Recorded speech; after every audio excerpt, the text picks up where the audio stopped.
Today is Monday, March 31st, 2014. Welcome to Recca Monday here on Pretty Much It, where every week we tell you guys about the upcoming movies, games, TV, music, comics, and that's it to check out this week. There's not a whole lot going on this week, so I'm just going to jump right into it because I'm hungry and I want to get some pizza, to be quite honest. First things first, we've got, as far as movies go, Captain America 2. I'm pumped about this, The Winter Soldier. I've been wanting to see it for a while, and I can't wait. Now, we have another 2 as far as DVDs go, and that is Anchorman 2. I enjoyed it. I didn't think it was as good as the first one because it didn't have that element of surprise, I guess. But it was good, worth checking out. But now let's get on over to Jake to find out what games are coming out this week. Hey guys, it's not a huge week for video game releases, but we do have some exciting small things coming out. The first thing we have is Goat Simulator for PC. And I've been playing it for the past couple of days, and it's a lot of fun. It's only a $10 game, but it's worth it for a couple laughs. It's weird. If you have a PC, it's worth checking out. Speaking of PC games, though, Faster Than Light, FTL, is now available for iPad. It was a really sweet PC game where it was kind of like an RTS, where you managed a spaceship, and it's super dangerously addicting, so definitely check it out on iOS. And last but not least, we have Mercenary Kings for PlayStation 4, which is made by the guys that made the Scott Pilgrim game. I don't know anything about this, but I know that people say it's good, so I'm definitely checking it out. Let me know what you're playing this week, and let's move on over to Lauren with the TV stuff. Happy April, almost, guys. There's a ton of TV stuff coming up with sweeps and finales and everything. But first, I should talk about a couple of specials going on in honor of April Fools. The guys from Mystery Science Theater are taking over Nat Geo for the entire day. And the other thing for April Fools this week is Craig Ferguson and Drew Carey switching spots. I don't know if this is supposed to be like a surprise, but somebody leaked it and it came out. So Craig Ferguson is going to host The Price is Right during the day, and Drew Carey is going to host Craig Ferguson's show at night. So that should be interesting to see how that plays out, and I'll probably check it out. Because, I don't think anybody's done anything like this before, and it's April Fool's. Other than that, we've got a bunch of premieres and finales. The first premiere I want to talk about is Silicon Valley on HBO. Obviously, this is a really, trendy subject matter, startups, nerd culture, whatever, and it's HBO, so it'll be great. But what interests me the most is that the creative guy behind this was the same guy that did Beavis and Butthead and King of the Hill, so that kind of animated slapstick comedy is going to probably really inform what they do with this live action show, and I think that should be really interesting to see. Also on HBO, we've got the return of Veep and Game of Thrones. You know how much I love those shows, so I don't even need to talk about it really, because they're great, and if you're not watching them, you absolutely should be.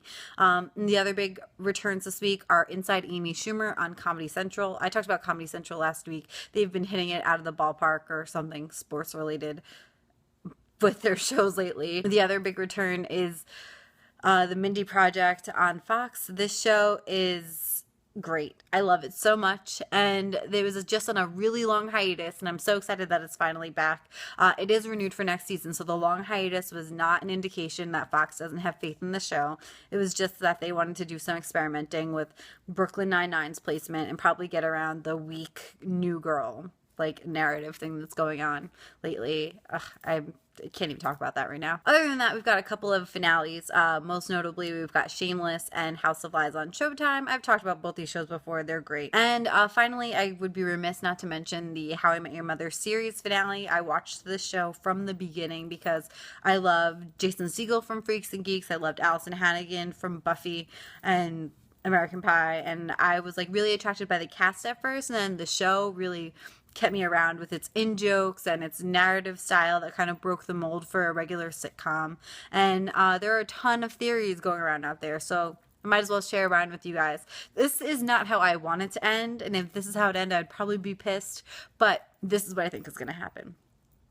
I think the mother is dead, which I'm not alone in thinking that. Everybody thinks that, and I honestly wouldn't be surprised if she wasn't dead, because everything they've been doing up until this point has made us think that she's dead. But I do think she's dead. And I think that for some reason it didn't work out between Barney and Robin, and now Ted and Robin are going to get married in the end. And it's going to be a second marriage for both of them. Controversial, I know. I would hate that to be the ending also, but it makes a lot of sense from a narrative standpoint as to why they would start telling the story with Ted meeting Robin. And they did say there was one part of the end that they've had in mind since the very beginning, and I wouldn't be surprised if that was it. So do you guys have predictions? Let us know. And that is everything with TV this week. Next up is Andrew with the comics. All right. Hey guys, what's up? So this week in comics with the Field #1 coming out in Image. In this book, some dude wakes up in the middle of a field wearing nothing but a pair of Walter White style underwear. He has no idea who he is, why he is, or how he got there. Although he does have a cell phone on him and he keeps getting text messages about impending doom that is coming. So that's pretty awkward because how is he going to face impending doom? He's only got underwear. We'll see. Also coming out in Image, we have Sidekick #6 coming out. Barry Chase spent the last few years distraught that his best friend and father figure, Red Cowl, was assassinated and is dead, but turns out that the Red Cowl is actually just a dick and has been alive this whole time, and Barry is pissed. So I can't wait to see him get his revenge. I can't wait to see what the Red Cowl has to say for himself, and I can't wait to just read more of this book. The book's really good. Go check it out. Also from Image, we have Starlight #2 coming out. Duke McQueen somehow managed to get sucked into some type of vortex where he gets sent to another universe. And in that universe, he was a space hero. He saved a certain planet from some tyrant, and he was seen as this god. Fast forward a lot of years later, he somehow made it back to Earth. Upon making it to Earth, he told everybody about what happened. Nobody believes him. Everybody thinks he's a weirdo and a loser and a freak.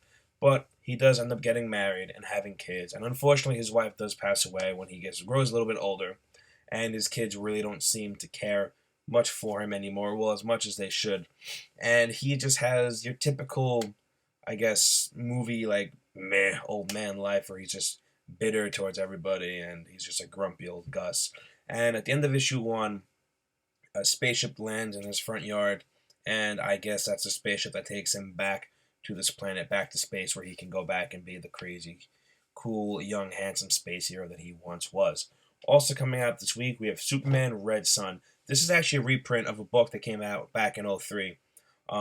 This is a really, really cool book. It's a reimagining of Superman. It's what would have happened if Superman, instead of landing in the U.S., had landed in Russia. So he becomes this huge Russian hero, this huge Russian icon. And it's just cool to see what would have happened had he landed there, had he become Russian. Plus, Batman's in it. He's got one of those cool Russian hats. So definitely check it out because, I guess, Batman in a Russian hat. Also coming out, we have Moon Knight #2 coming out on Marvel. The first issue was great. It's awesome to see Mark Spector on the shelf every week. I was a huge fan of the previous run, and if this book is going to be anything like that previous run, it's definitely worth checking out every month because Moon Knight is so goddamn cool, and I cannot stress that enough. And that's all I have in comics this week, and now let's get over to Kevin with the music. What's going on, Kevin? Hey everybody, Kevin here on this very windy Monday, Recca-Monday to be exact. And I'm here, as usual, to tell you a little bit about music this week. So we got a couple of things coming out. We have Head or Heart by Christina Perri. We have Devil by Chiodos. And we also have another album by The Used, Imaginary Enemy, I believe is the name of it.